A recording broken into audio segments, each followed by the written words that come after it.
Warahmatullahi wabarakatuh. Alhamdulillahi rabbil alamin.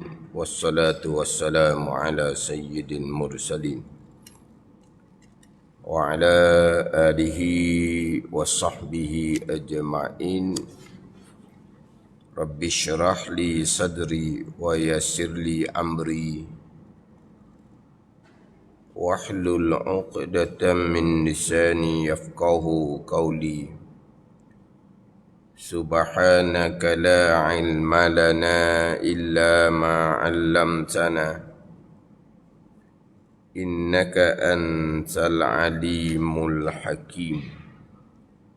Wala hawla wala quwwata illa billahil aliyyil azim.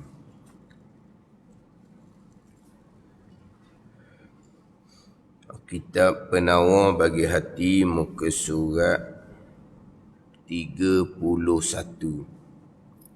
Surat 31 bahagian ke-8 daripada atas. Muka surat 31 bahagian ke-8 daripada atas. Qala al-muallifu rahimahullahu ta'ala wa nafa'ana bi'ulumihi amin. Dan ketahui olehmu bahawasanya obat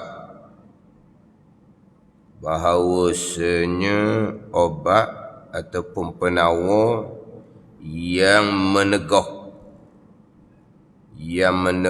yang memelihara daripada mengumpat itu, bahawa engkau berfikir pada janji seksa. Janji seksa ni atas orang yang mengumpat. Janji seksa ni yang datang daripada Nabi sallallahu alaihi wasallam.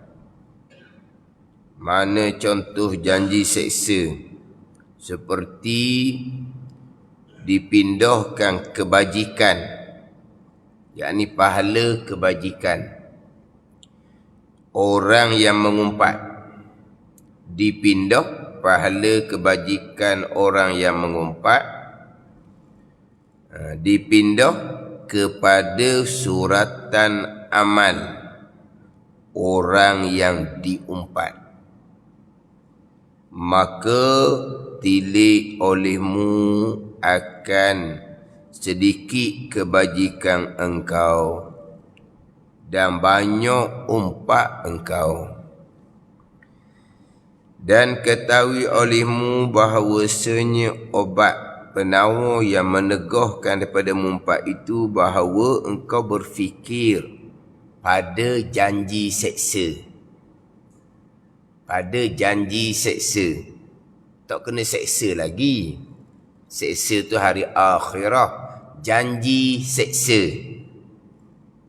Berfikir bahawa engkau berfikir pada janji seksa ni. Janji ni yang datang daripada Nabi sallallahu alaihi wasallam. Ini masih lagi pembicaraan berkaitan dengan mengumpat. Yang mana dalam kitab Penawar bagi Hati ini didatangkan bicara mengumpat dua tempat. Terdahulunya di muka surat 10 dahulu. Di surat 10 dahulu pada pembicaraan lidah. Anggota zahir yang ketujuh yang wajib kita kena pelihara.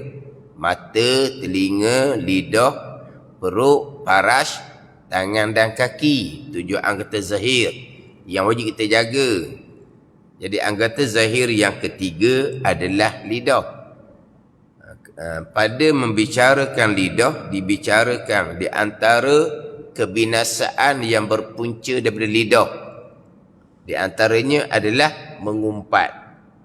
Maka sudah panjang bicara mengumpat. Sekarang bicara sifat kecelaan yang kedua, sifat mazmumah yang kedua, loba atas berkata-kata, berahi cakap. Kalau kita berahi cakap lah. Kalau orang luar berahi tu gapo tak tahulah. Kita berahi, loba, suka berkata-kata. Maka apabila loba suka berkata-kata ni, maka timbullah banyak kebinasaan daripada hati loba berkata-kata tu. Di antara kebinasaannya adalah mengumpat. Bicara pula berkaitan dengan mengumpat. 2 kali dalam kitab Penau Bagi Hati bicara berkaitan dengan mengumpat. Takrifan mengumpat, definisi mengumpat ada pun 2 kali didatangkan dalam kitab Penau Bagi Hati ni. Mengumpat ni sebagaimana takrif definisi mengumpat yang Nabi sendiri letak. Apa dia mengumpat? Nabi kata, zikruka akhaka bima yakrah.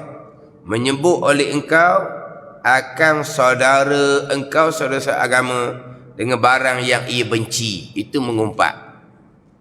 Sama ada di hadapan ataupun di belakang.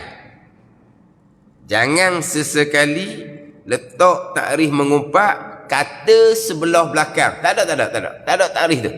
Tak ada. Tapi ramai orang sebut mengumpat ni kata sebelah belakang. Ada. Kata sebelah hadapan sama, kata sebelah belakang sama, dengan perkataan yang dibenci oleh saudara engkau, mengumpatlah namanya. Nabi tak sebut pun mengumpat tu kata sebelah belakang. Nabi sebut mengumpat, zikruka akhaka bima yakrah. Menyebut oleh engkau akan saudara engkau dengan barang yang ia benci. Hadis ni hadis sahih Muslim. Menyebut oleh engkau akan saudara engkau akan barang yang ia benci. Maka ulama hurailah sebut perkataan perkara yang saudara engkau benci. Kalau dia tahu dia bencilah. Contohnya kata di hadapan, tu sah mengumpat. Macam mana kalau kata belakang? Sebab kata di belakang saudara engkau tidak tahu, maka nak timbul benci macam mana? Hak belakang tu timbul isu. Hak depan sah mengumpat. Tak ada ni. Menyebut oleh engkau akan saudara engkau dengan barang yang ia benci. Kalau kata kod depan batang hidung dia dengan perkataan yang ia benci, apa benda lagi dah? Sah dah mengumpat. Yang timbul huraiannya kalau kata di belakang, dia tidak dengar dan dia tidak tahu, benci ke tak? Tak benci macam mana sebab dia tak tahu. Maka ulama pun datangkan pula huraian. Benci jika ia dengar. Sekarang tak dengar sebab kamu kata hal dia di belakang. Tak akan timbul saudara engkau benci sebab dia tidak tahu dan dia tidak dengar. Kalau dia dengar, benci. Kata kat belakang, mengumpat juga. Kata kat belakang timbul isu, mengumpat ke tidak. Kalau kata kat depan, sah mengumpat. Timbul huraiannya, kata di belakang, dengan perkataan yang saudara engkau benci. Benci apa? Dia tak tahu, dia tak dengar. Kalau dia dengar, tiba-tiba digambil kok manalah. Mengumpat kata sebelah belakang. Saya jenis tidak kata sebelah belakang. Kalau kata sebelah belakang ni mengumpat, payah di padang mahsyar. Saya kata direct di hadapan. Saya saung di hadapan muka dia lalu dah. Ada ni. Itu dia panggil mengumpat. Haram ijma' ulama'. Jumhur kebanyakan ulama mengumpat ni dosa besar, bukan dosa kecil. Dosa besar, bukan dosa kecil. Kemudian didatangkan ayat Al-Quran berkaitan dengan larangan mengumpat. Kemudian didatangkan hadis Nabi sallallahu alaihi wasallam berkaitan dengan mengumpat, dan juga didatangkan pada malam Isra' Nabi diperlihatkan akan beberapa laki-laki yang makan bangkai. Makan bangkai. Ada beberapa laki yang makan bangkai. Gambaran yang diperlihat pada Nabi SAW. Bila tanya Jibril AS, Jibril kata mereka adalah orang yang mengumpat. Dan ada riwayat diperlihatkan akan Nabi pada malam Isra', manusia yang garu muka dia. Garu muka dia sepanjang masa. Maka bila ditanya akan Jibril AS, siapa mereka itu, kaum tu, Jibril kata orang yang mengumpat.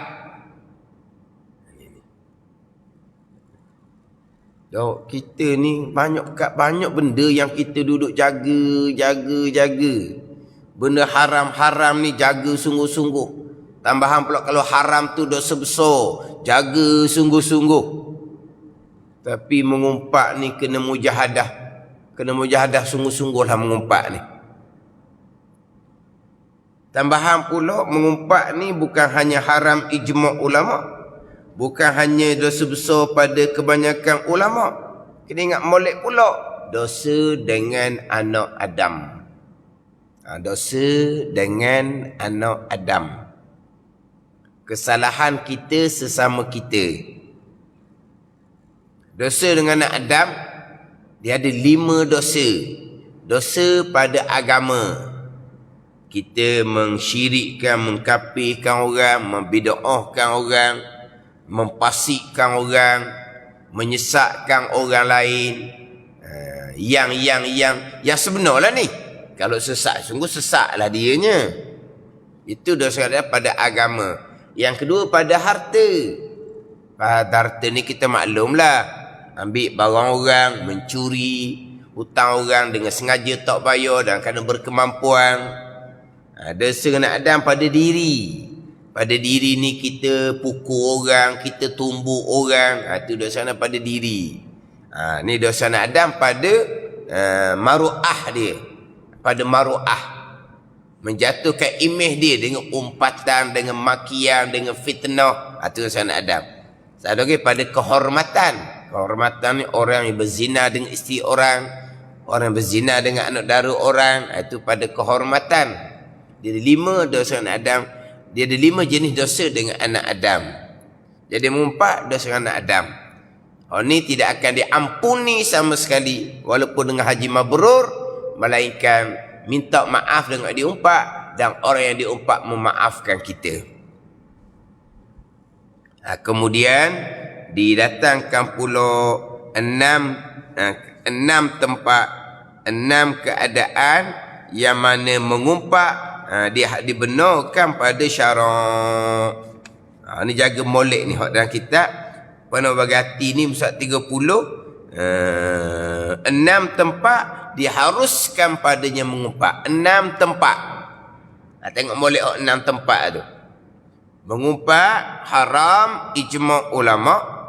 Dia ada istisna' dia. Dia ada pengecualian dia. Dia ada pengecualian dia. Ada 6 tempat mengumpat diharuskan pada syarak ijma' ulama' pula. Faham tak ni? 6 tempat yang diharuskan mengumpat ni pula ijma' ulama'. Kena faham pula. Agama ni tidak sempit sangat. Bukan yang 6 tempat ni terkadang kita diwajibkan mengumpat.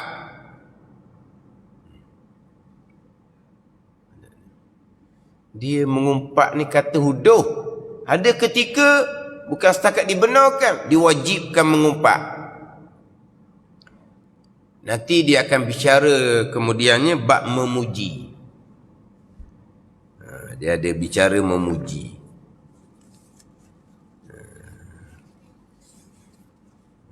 Dia ada bicara memuji di surat 33. Memuji ni kata baik, kata comel. Memuji kata baik, kata comel ni ada 6 kebinasaan memuji.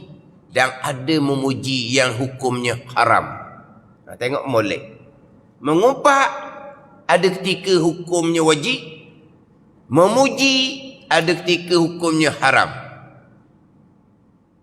Mengumpat ni kata huduh, ada ketikanya wajib.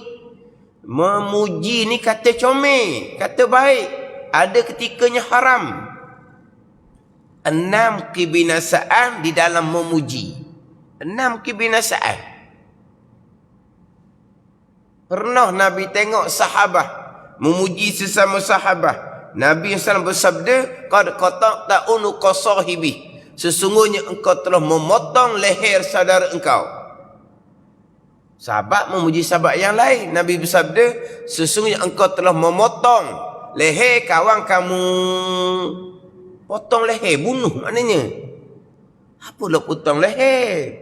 Bukan dia mengumpat, dia memuji. Sesungguhnya kamu telah memotong leher kawan kamu. Memuji Nabi kata macam bunuh kawan lah. Hak mana memuji hak Nabi kata seumpama ni? Itu semua balik kepada ilmu belaka. Dahulu bicara bab dusta. Dusta haram ijma' ulama'. Tiba-tiba ada ketika dusta dibenarkan pada syarak, bahkan ada ketika dusta diwajibkan pada syarak. Oh ni kalau tak belajar dia pengong lah. Pelik ilmu. Mujur ada kitab. Kalau ceramah saja, buat tazkirah saja, masing-masing bawa buku kosong, buat catatan. Tak tulis nak catatan berapa kali. Pelik dah ni main mengajar. Ada dusta yang diwajibkan pada syarak. Ada mengumpat yang diwajibkan pada syarak. Memuji comel-comel ni, tiba-tiba diharamkan pada syarak. Tukar ni, kalau kau akal kita dah tukar. Mengumpat ni kata utuh. Ada ketika diwajibkan pada syarak. Memuji kata comel. Ada ketika diharamkan pada syarak. Kalau setakat surat catatan sendiri, pakai duduk termenung nak catat kedok ilmu pelik ni. Tapi kita masing-masing ada kitab. Kitab apa? Kitab penawar bagi hati. Kitab kecil je. Kitab muqaddimah, pendahuluan, belajar fadha'il tasawuf. Kalau perkara ni tak ada dalam kitab kecil, ada dalam kitab besar, kita tak pernah tahu, kita tak pelik sebab kita tak pernah mengaji kitab besar. Ada di rumah kita. Kitab tebal-tebal ni ada. Di rumah kita ada tak kitab tebal-tebal ni? Kalau tebal ni bukan kitab, cerpen. Cerpen tau. Tengok budak-budak punya cerpen tu, tebal ni. Membaca benda gitu. Lah mana pakat guna masa nak habis cerpen tu? Berapa harga buku cerpen tu? Allah kata. Harga pula bukan harga sebarang-sebarang. Harga boleh tahan juga. Harga boleh tahan juganya. Ada ni. Lepas tu nak habis baca tu, bila nak habis bacanya? Lama mana guna masa nak habis baca tu? Maknanya kita tengok pun rasa, sayangnya masa duk baca cerpen tebal tu. Ada ni. Jadi kalau pembicaraan saya sebut tadi tu hanya adalah kitab hak besar-besar, kita tak pernah belajar, baru tahu, tak pelik. Sebab ilmu agama Allah ni, orang duk pondok puluh-puluh tahun pun tak habis belajar ilmu agama ni. Maknanya kalau ilmu hak tinggi-tinggi tu kita tak pernah dengar, tak pelik sangatlah, banyak yang kita tak tahunya. Cuba kita renung. Nabi menyampaikan agama 23 tahun. 23 tahun. Banyak mana kau ilmu syariat yang Nabi bawa yang ada dalam ilmu kita. Nabi menyampaikan agama 23 tahun. Cuba kita renung. Ilmu wahyu daripada Allah yang Nabi bawa datang ada dalam otak kita. Ada dalam otak kita. Ada dalam ilmu kita. Berapa banyak? 50%? 80%? Ha? 90%? Tak berani nak cakap kita. Tak berani nak cakap. Nabi berdakwah 23 tahun. Kita ikut Nabi. Kasih cinta kepada Nabi sallallahu alaihi wasallam. Okey, kalau kita ikut Nabi, kasih cinta kepada Nabi sallallahu alaihi wasallam, berapa peratus ilmu yang Nabi bawa kepada umat ada dalam ilmu kita? Ilmu dunia belas tahun kita belajar. Agama tidak menolak ilmu dunia. Tapi nak banding pula dengan ilmu akhirat. Ilmu agama yang Nabi bawa datang, yang diwahyukan oleh Allah Subhanahu wa taala. Banyak mana ilmu yang ada dalam otak kita. Jadi hak bicara bab mengumpat tadi apa semua hanya dalam kitab Penawar Bagi Hati. Hanya dalam kitab Penawar Bagi Hati. Kitab kecil sahaja. Jadi mengumpat 6 tempat yang diharuskan pada syarak tu, catat molek. Surat 30. Kalau dalam kitab Hidayatus Salikin, kita nipi juga. Kita nipi juga. Dalam kitab Hidayatus Salikin, muka surat 60. Saya boleh sebut muka surat ni sebab nombor dia mudah. Nombor dia mudah. Penawar Bagi Hati, muka surat 30. Hidayatus Salikin, muka surat 60. Kita dengar tu barangkali boleh ingat selalu dah. Hak kelas terdahulu saya baca kitab Sirrus Salikin. Waktu pas sikit nak cari. Juzuk yang ketiga, muka surat 87. Dia ada 4 juzuk. Kitab Sirrus Salikin. Hak tu kita tebal. Kalau kita tak pernah belajar dalam kitab Sirrus Salikin, tak pelik. Sebab tu kita tak besar. Dia ada 4 juzuk. Juzuk yang ketiga surat 87. Kitab Hidayatus Salikin kita kecil juga. Muka surat 60. Ni Penawar Bagi Hati ni muka surat 30. 6 tempat yang diharuskan mengumpat ijma' ulama. Kenapa ijma' ulama? Sebab ini semua di antara mengumpat yang berlaku kepada Nabi sallallahu alaihi wasallam. Mengumpat ni berlaku pada Nabi sallallahu alaihi wasallam.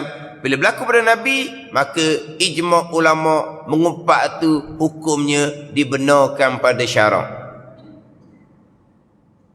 Pernah sekali duk bicara bab mengumpat dibenarkan ni, adalah orang tua. Ustaz, ginilah ustaz. Kita pakai mengumpat ni pakai tak boleh belaka lah. Dia kata gitu. Kita pakai ginilah, pakai mengumpat tak boleh belaka. Kalau mengumpat tak boleh belaka, macam mana yang berlaku pada Nabi sallallahu alaihi wasallam? Tak boleh juga ah. Apa ni? Mana mengumpat yang berlaku pada Nabi sallallahu alaihi wasallam? Contohnya hadis daripada Fatimah binti Qais radhiyallahu anha. Tanya Nabi berkaitan dengan 2 sahabat, Muawiyah dan Abu Jahmi, pinang dia. Nabi pun ceritalah, Muawiyah ni fasu'lukun la malalahu, orang miskin, orang tak ada harta. Nabi sebut betul-betul. Nabi sebut miskin tak miskin pun janji dia rajin, tak apa dah. Nabi kata miskin betul-betul lah. Adapun Abu Jahmi ni orang yang jenis pukul bining. Ngumpat dah tu. Ngumpat. Siapa yang kata tu? Nabi SAW yang kata. Pakai kata tak boleh belaka. Lepas tu Nabi macam mana? Dia balik payah nak faham orang ni, nak tahulah. Ustaz pakai tak boleh belaka lah. Tak boleh gitu kata. Hak 6 tempat ni ijma' ulama' syarak mengharuskan. Tu tengok dalam kitab lah. Kemudian saya bicara panjangnya yang keempat daripada 6 tempat tu. Ni banyak lah. Nak menakutkan orang Islam yang lain daripada kejahatan orang yang lain. Mana contoh termasuklah pada masa merisik. Macam yang saya sebut tadi hadis. Ni hadis Fatimah binti Qais tu merisiklah tu. Sahabat perempuan ni tanya Nabi berkaitan dengan dua lelaki yang meminang akan dia. Merisiklah tu. Dia merisik ni bukan lelaki merisik perempuan. Perempuan pun merisik lelaki juga. Ke macam mana orang berkahwin?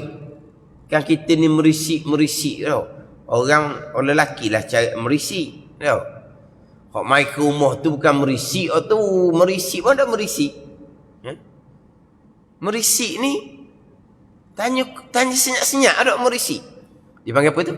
Perisi. Spy. Dah. Perisi. SB. Dah, special berang apa? SB. Spy tau. Perisik ke mari rumah orang gitu. Oh, tu mari rumah orang. Kita panggil apa tu? Bukan meminang. Sebelum meminang tu. Merisik ya tau. Oh, tu bukan merisik betul. Tu mari tanya khabar je. Ada orang tak lagi. Hak merisik. Perisik. Pasang sepai sungguh. Kita tanya orang tu, tanya orang ni macam mana budak perempuan. Merisik bukan budak perempuan saja.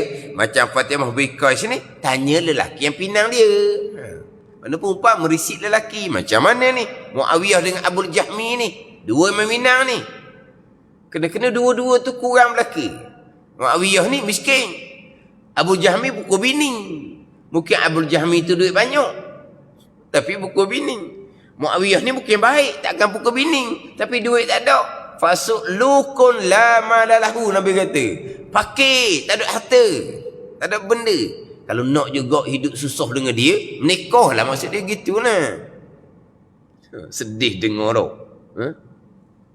Sedih dengar. Nabi pula cerita dia tu miskin, tapi miskin boleh terima lagi. Tapi kalau pukul bini tu, biarlah duit dia banyak pun, jangan duk cari nahah lah. Tahu ke mana? Dahlah kalau ada dua pilihan gitu.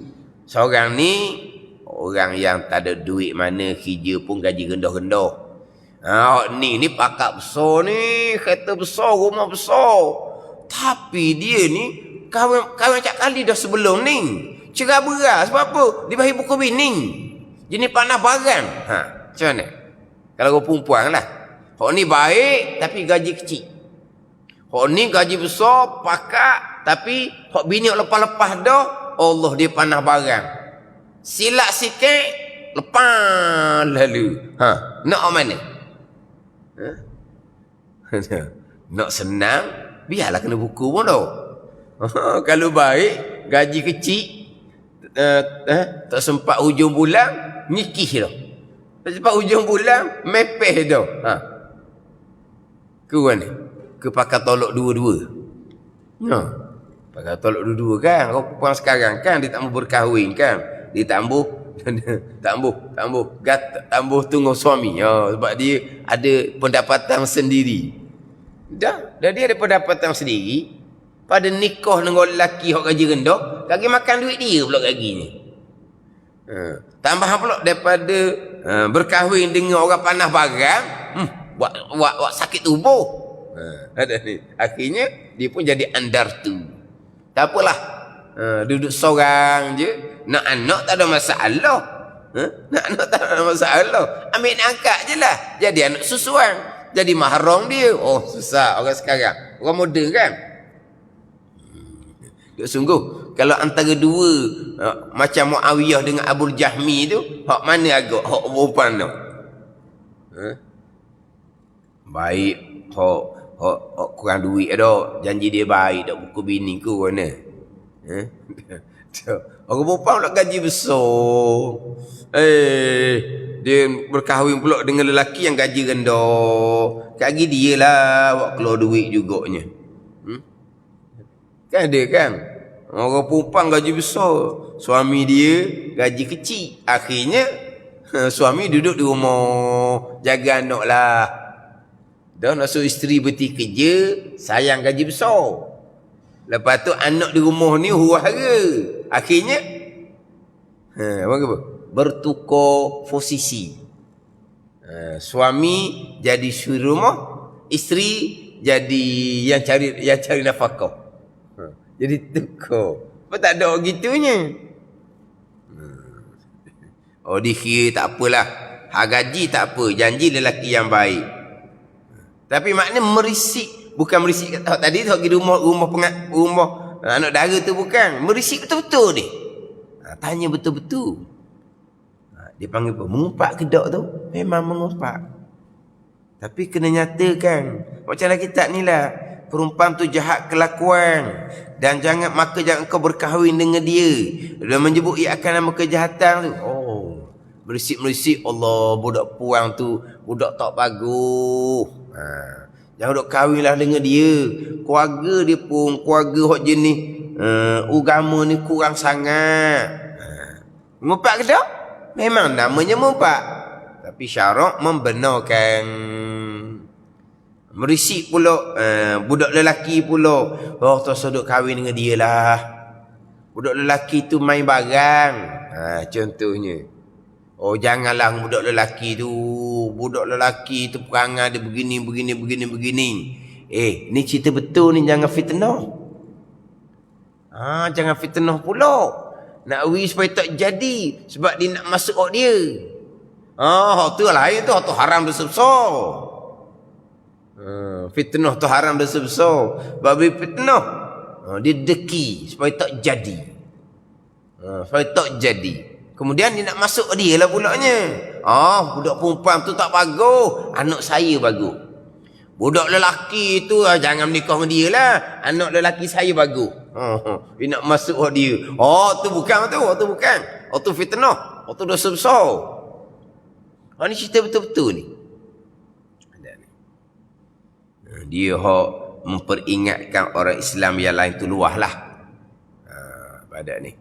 Macam baca dalam kitab Syarul Salikin dahululah. Kita tengok orang yang baru belajar berulang alik, belajar dengan guru yang etikotnya tak betul. Kena beritahu. Sebab dia baru belajar. Contoh macam sekarang. Sekarang kan kadang-kadang orang agama, ni dia tulis di FB, memburukkan orang agama yang lain. Dengan begini. Kalau atas dasar kebenaran, itu menjadi kewajipan kepada dia. Dia memburukkan agama orang yang lain. Agama yang lain itu memang salah. Dia kena nyatakan.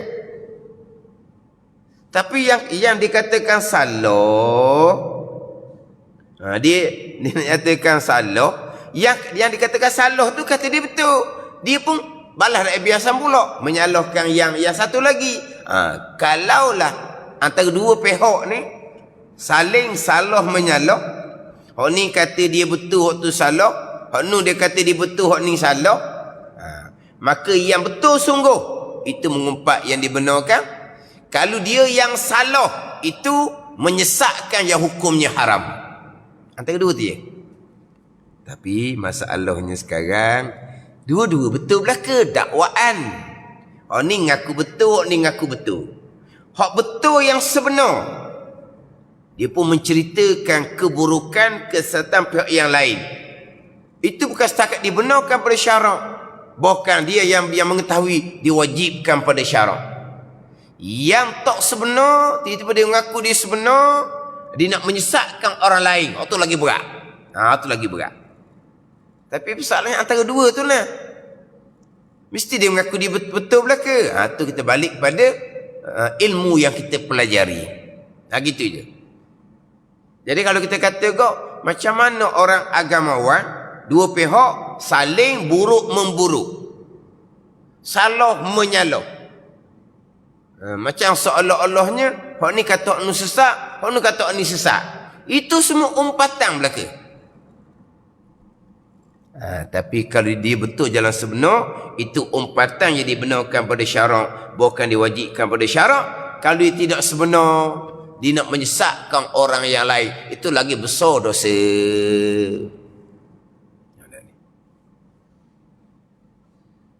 Lepas tu kita orang awam pun jadi pening. Dia kata orang agama bertelingkah sesama dia.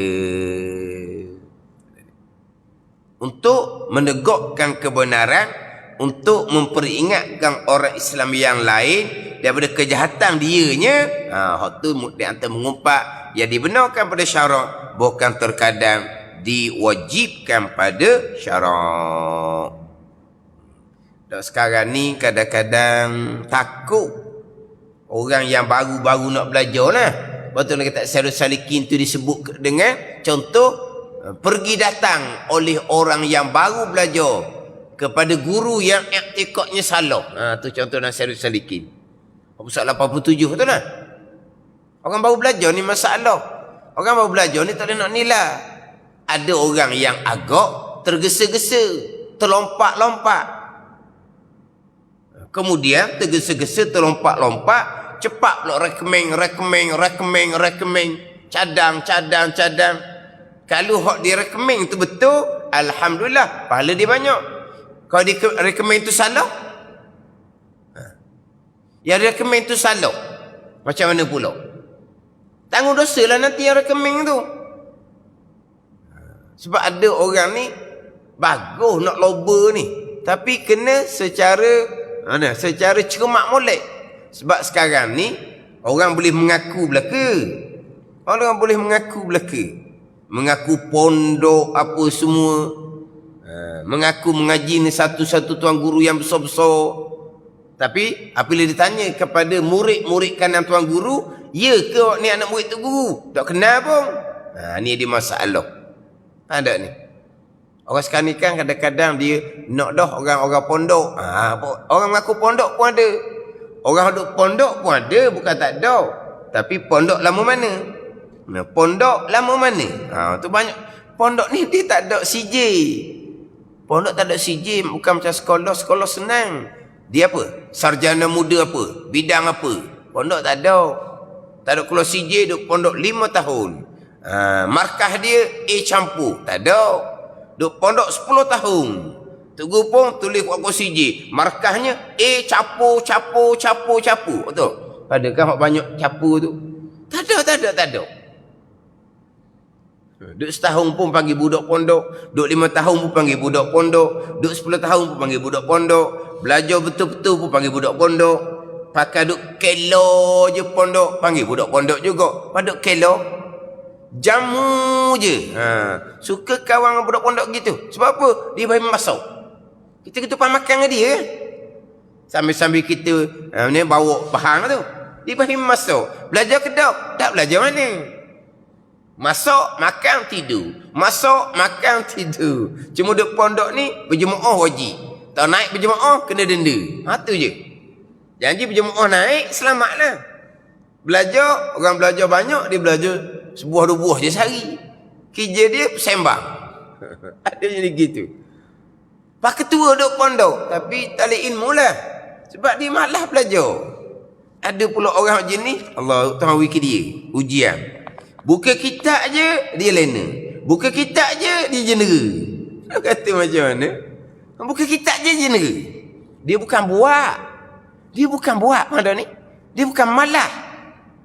Tapi dia kelemahan di situ. Buka kitab je lena. Orang tak layan langsung dah. Tahu dah. Wallahu alam, celek mata, cerah semula. Gitulah duduk pondok, dia tengok Allah lah ilmu apa dia boleh. Berkali ilmu tu hawi dalam tidur tu barangkali. Nak kata macam mana? Dia bukan buat pada ni. Dia bukan sengaja, tapi gitu. Boleh ngaku belaka pondok pun semua. Tu kena cermat sangat-sangatlah. Kita nak belajar kena cermat. Kita nak rekomen orang lagilah nak kena cermat. Ni. Jadi kalau orang tahu dia kena peringatkan. Awak ni baru belajar ni, awak pergi tu tempat guru yang salah i'tikad. Mana sebenarnya jangan fitnah. Jangan kena dengki. Kerana nak supaya saudara kita tu terpelihara daripada kejahatan, kesalahan yang dia bawa oleh orang-orang yang salah pegangan dia contohnya. Aku nak balik semula cerita macam mana kita nak jaga daripada mengumpat ni. Sebab Allah cerita hukum. Haram ijma' ulama. Dosa besar. Tapi lidah ni Allah payahnya nak jaga. Nak cerita pula. Dan ketahui olehmu. Macam nanti bicara sifat riak, sifat ujub, sifat takabur, dibicara daripada ayat Quran hadis Nabi, dia akan bicara pula macam mana kita nak pelihara hati daripada riak. Macam mana kita nak pelihara hati daripada takabur. Dia pun cerita satu. Macam mana kita nak pelihara hati daripada takabur? Kita kena ingat asal kejadian kita daripada air mani, bukan intan beliang. Kalau kita ni tempa intan beliang jadi manusia, boleh nak sombong pun. Sebab kita ni dijadikan dari intan beliang. Kita dijadikan daripada air mani. Air mani nak sebut pun malu. Ada ni. Kemudian sekarang ni kita pikul tahi. Tu dia antara dia akan bicara nanti. Pada pikul tahi. Zaman dahulu memang ada orang kerja pikul tahi. Sekarang ni Indah Water tu lah pikul tahi. Waktu nak panggil pikul tahi tu. Waktu driver bawa lori tahi tu. Dulu pikul tahi sungguh. Dan kita memang pikul tahi. Tahi penuh dalam perut. Kita tahu. Siapa tahi tu peretah. Mulai ada kita ta'ah. Kita tahi peretah dah ta'ah. Tengah-tengah sedap tidur ni. Tahi peretah. Dia nak keluar. Bangun dah. Layang ke aku nak tidur. Gitu. Tengah-tengah malam sedap tidur. Dia nak peretah kita belum nak pergi jambang. Malah duduk asyik tengok. Dia ngamuk, dia keluar tak situ juga. Ta'aknya ke tahi. Tu kita. Nak sombong kot mana? Ada ni. Kemudian kita ni, nak sombong-sombong, kita ni terjamin syurga dah ke? Kalau kita terjamin syurga, hak macam 10 sahabat tu lah. Hak wajib syurga tu kan? 10 sahabat wajib syurga tu. Sayyidina Bakar, Sayyidina Umar, Sayyidina Uthman, Sayyidina Ali, Talhah, Zubair, Abraham bin Auf, Abdullah Sa'id bin Zaid, Sa'ad bin Abi Waqqas, Abu Ubaidah Ahmad Ajar 10 tu. Hak dia khabar radhiyallahu anhum tu 10 tu, ya dia khabar pergi dengan syurga. Tak apalah. Kita ada masuk. Nak sombong tu. Kalau masuk neraka lebih hina daripada anjing dan babi. Tu. Dia akan cerita macam mana cara nak pelihara. Macam sini. Mengumpat ni haram, dosa besar haram ijma' ulama. Bila kebanyakan kata dosa besar, macam mana nak jaga?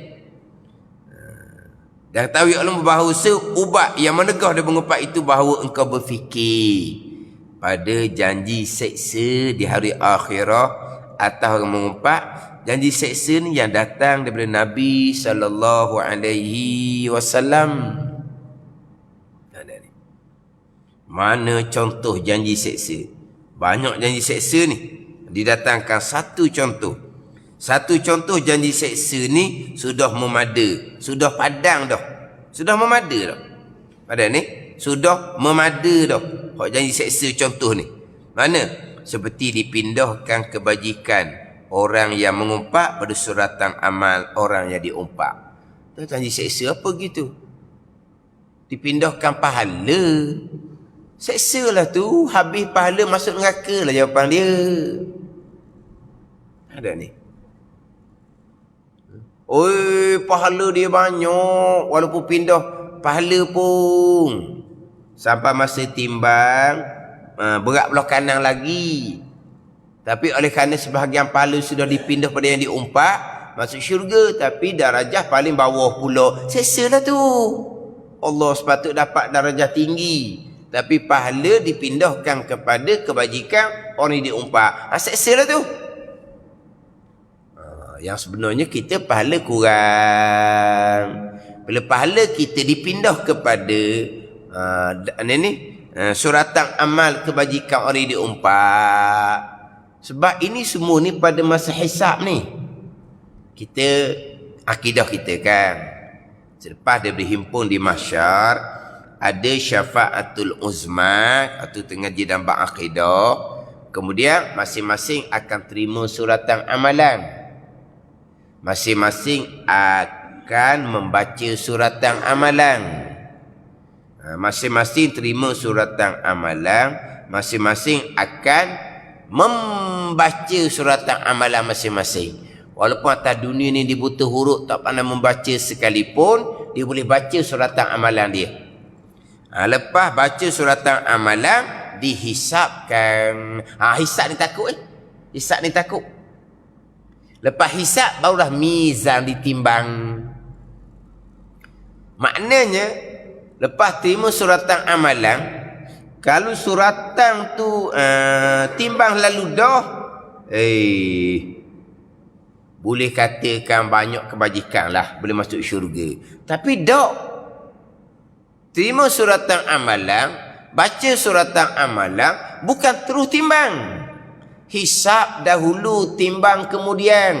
Ni takut. Tak. Kalau lepas terima suratan amalan, baca suratan amalan, timbang terus. Banyak pahala kitanya. Pada ni, banyak pahala. Tapi lepas daripada terima suratan amalan, kemudian baca suratan amalan, hisab pula. Apa hisab? Hisab mana hisab? Hisab matematik tu. Hisab ni apa? Kira.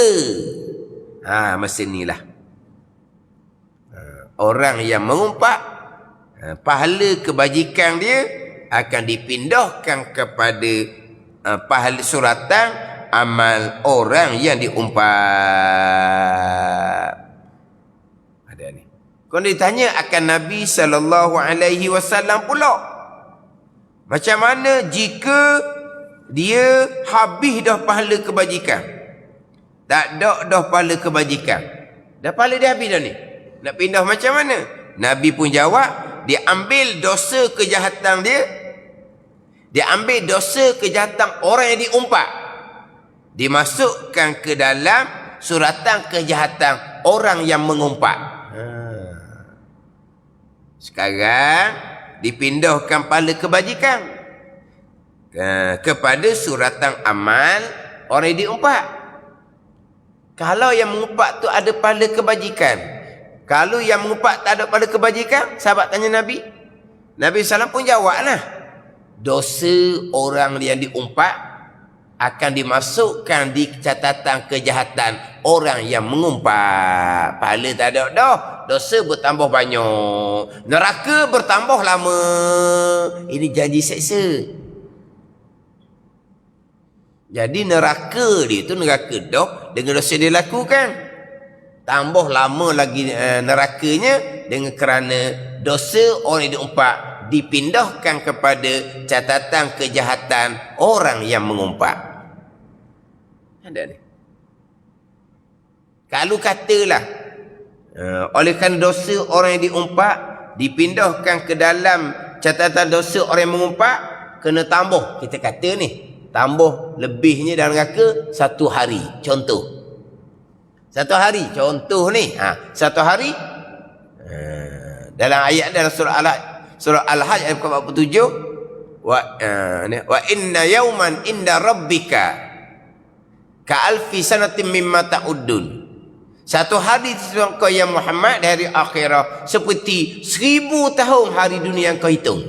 1 hari dalam neraka sama dengan 1000 tahun hari dunia.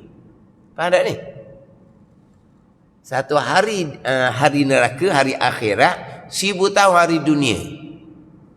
1000 tahun hari dunia.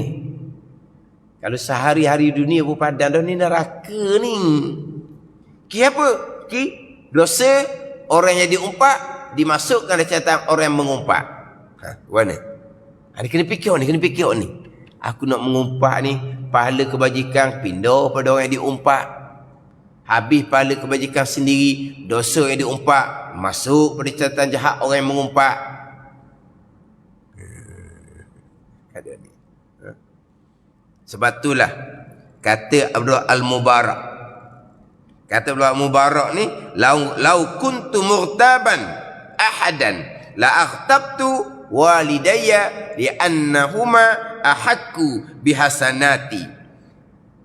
Kalau aku ni orang yang suka mengumpat, bukan dia suka mengumpat ni, kalau aku ni orang suka mengumpat, nescaya aku akan mengumpat akan kedua orang tua aku, kerana mereka berdua lebih berhak dengan pahala kebajikan aku. Anak belum mengatakan, kalau aku ni baik mengumpat, aku akan mengumpat mak ayah aku sendiri. Sebab mereka lebih berhak dengan pahala kebajikan aku. Jangan salah faham ni. Bukan pula Mubarak suruh kita mengupak mak ayah. Jangan salah faham. Tak ada suruh mengupak mak ayah. Tapi kalau aku ni boleh mengupak, baik aku mengupak mak ayah aku. Sebab mereka lebih berhak dengan pahala aku. Tak ada pasal-pasal umpak siapa? Umpak orang kita tak suka. Umpak orang kita tidak sehaluan. Umpak orang yang kita tak kenal pun batang hidung dia siapa. Tak ada pasal-pasal kita beri pahala kita pada orang yang kita tak suka. Tak ada pasal-pasal kita beri pahala kita pada orang yang tidak sehaluan dengan kita. Tak ada pasal-pasal beri pahala pada orang kita tak kenal batang hidung pun. Jalan tengok orang kita, alah dia gemuk, tak kenal. Jalan Allah. Pada ni. Mana kekurangan tu lah. Duk cerita-cerita. Siapa dia tu? Tak kenal. Lepas tu, beri pahala pada orang tak kenal. Gong sungguh. Lepas tu, orang tak kenal. Orang dalam FB tu. Duk kata-mengata. Kenal ke tak? Tak kenal pun. Lepas tu? Kena fikir gitulah. Macam mana? Macam mana pendapat awak? Saya tahu awak dengan dia tu tidak sepahaman. Awak dengan dia tu tak ngam tu. Macam mana pandangan awak pada dia? Minta maaf. Sebab apa? Nak beri pahala pada orang yang kita tak suka, buat tak ada pasal. Dok, sekarang ni kalau orang tidak suka, kita ni baik sangat, pemurah, suka belanja orang makan. Tapi kalau dia tidak belanja, sebab apa? Kita tak suka ke dia. Kalaulah belanja makan pun tidak sebab kita tak suka, nak belanja pahala. Belanja makan kita bukan kedeku. Kita suka belanja orang. Tapi kalau dia tidak bukan belanja. Sebab apa? Kita tak suka ke dia. Tak belanja makan sebab tak suka. Lepas tu belanja pahala. Gong kau panggil. Panggil apa? Dak puk tau. Tahu dak puk? Mama tahu dak puk tu ke apa? Tahu dak puk? Ubi dak puk tahu? Tahu dak ubi dak puk tau? Ubi dak puk ni dak keras tu lah. Punyalah rebus ubi berjam-jam. Dak puk. Sebab apa ubi tu dak pakai? Tu dak puk orang panggil. Ni. Belanja makan sayang. Belanja pahala Allah peri-peri. Ada dak puk orang panggil. Kena fikir gitu. Ada ni pindah pahala ni. Habis pahala akan dihumbang ke dalam neraka. Akan dihumbang ke dalam neraka.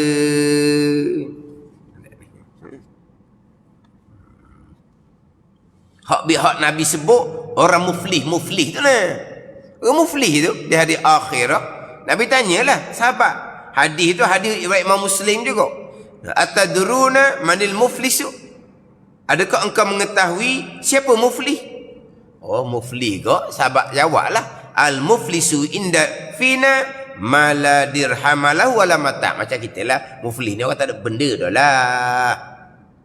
Nabi kata orang muflih ni, mereka dari kalangan ummah aku yang datang pada hari kiamat dengan pahala semayang, dengan pahala puasa, dengan pahala zakat. Tapi dibawa dengan dosa-dosa sama anak Adam. Dengan mengumpaknya, dengan maki hamunya, dengan fitnahnya. Itu maka Nabi bersebutlah akan dipindahkan pahala. Pahala tak ada, akan dipindahkan dosa pula. Akhirnya dihumbang summa turiha finnar, kemudian akan dicampur ke dalam neraka. Ini janji seksa yang datang daripada Nabi sallallahu alaihi wasallam. Kena ingat molek tu. Haram orang tahu belaka dah. Tak ada orang tak tahu. Tapi kena ingat, hari akhirah akan dipindahkan pahala kebajikan. Ada ni. Maka tilik olehmu akan sedikit kebajikan engkau. Kita banyak pahala dah. Banyak pahala ngaji Quran berapa muka surat dah. Wah, apa ngaji Quran mengupak. Pahala kita banyak ke mana? Maka tilik olehmu akan sedikit kebajikan engkau dan banyak umpak engkau. Ni. Umpak ni daripada umur balik ni. Daripada umur balik ni. Itu cuma renung balik. Daripada kita muda-muda dahulu. Dan masa kita sekolah. Masa kita kerja 20 tahun, 30 tahun tu. Lidah kita macam mana?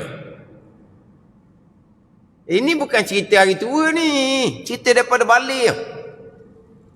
Daripada sekolah lagi. Daripada tempat kerja lagi. Kena fikir molek. Banyak mana dah umpatan kita kepada orang. Siang malam. Lepas tu? Pahala kebajikan kita sedikit. Nak kira macam mana? Jadi lepas-lepas nak macam mana, nak bertaubahnya macam mana, itu kena bicara dalam tajuk taubah. Dia akan bicara lah. Tajuk taubah, dosa anak Adam pada masa lampau. Nak minta maaf, kita tak tahu dah siapa yang kita umpak sebab banyak sangat. Termasuk kita umpak tu orang yang kita tidak kenali. Nak macam mana nak bertaubah? Itu dia dalam kitab Minhaj dia comel cerita. Kita perbanyakkan buat kebajikan dan kita hadiah pahala kepada orang yang kita ada salah dengan dia, umpama kita umpak. Mudah-mudahan di hari akhirah dah pahala banyak kita sediakan untuk dia. Allah buka hati dia di pada masyarakat, dia maafkan kita. Dia ambil pahala yang kita hadiah. Kita ambil pahala kita, ambil pahala yang kita hadiah. Sebab kita buat kebajikan, kita hadiah pahala pada orang, pahala kebajikan kita tak luar. Mana ni? Kalau hadiah barang kita luar. Hadiah pahala kita tak luar. Kita baca Quran, kita hadiahkan pahala baca Quran ni pada orang yang kita ada salah di hari akhirat nanti. Pahala baca Quran kita habis.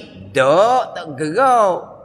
Jadi sampai pada masa hisab, mudah-mudahan Allah Ta'ala buka hati orang tu, dia maafkan kita. Pada ni. Dia maafkan kita. Gitu je lah. Mudah-mudahan Allah buka hati. Lepas-lepas dah. Kita dah ingat doktornya.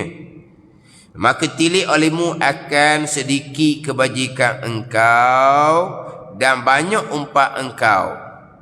Kemudian tilik olehmu akan kecelaan engkau. Kita ni banyak tak betul. Duk itah orang buat apa? Ada ni. Duk sibuk anak bini orang buat apa? Anak bini kita banyak kurang lagi ni yang kita kena perbetulkan. Duk sibuk anak orang tu, anak orang ni. Anak kita macam mana? Ada ni. Kita ni banyak kecelaan, keluarga kita banyak kecelaan, maka berbimbang engkau. Ada berbimbang?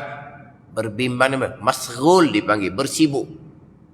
Berbimbang ni mana bersibuk, bukan bimbang takut ni, bukan ni.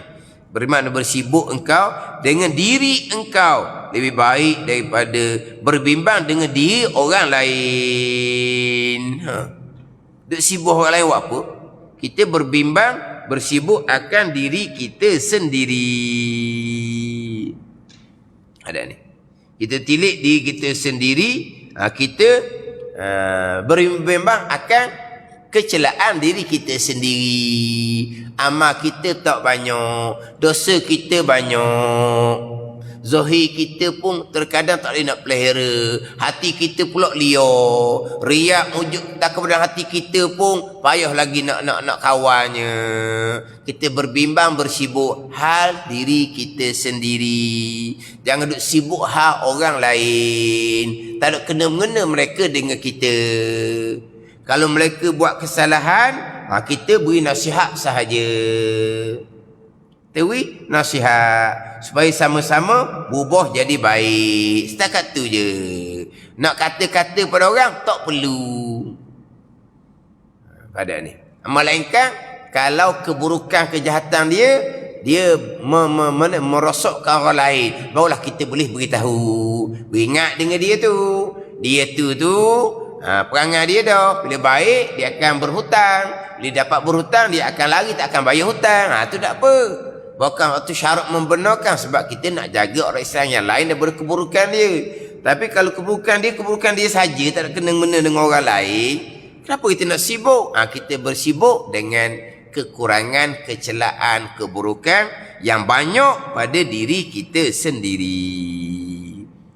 Dan jika ada pada engkau dosa kecil, maka ketahui olehmu bahawasanya mudarat dosa kecil engkau atas diri engkau lebih banyak daripada mudarat dosa besar orang lain. Dosa itu dosa kecil je. Orang tu dosa besar. Dosa besar orang tu tak ada kena-mena dengan kita. Dosa kecil kita lah yang akan memudaratkan kita pada hari akhirah. Seringan-ringan seksaan neraka daripada dosa yang dilakukan. Letak bara api di tapak kaki, otak akan gelegor. Tu seringan-ringan balasan dosa-dosa kecil yang ada pada diri kita sendiri. Wallahu a'lam. Bismillahirrahmanirrahim. Alhamdulillahirabbil alamin. Wassalatu wassalamu ala sayyidil mursalin wa ala alihi wa sahbihi ajma'in. Allahumma ftah alaina futuhal arifin. Allahumma allimna ilma aqdamin wa fahimna famas sabiqin warzuqna ruqat talibin. Allahumma zidna ilman wa alhiqna bis salihin. Wa sallallahu ala sayyidina Muhammadin wa ala alihi wa sahbihi wa sallam. Walhamdulillahi rabbil alamin. Wassalamualaikum warahmatullahi wabarakatuh.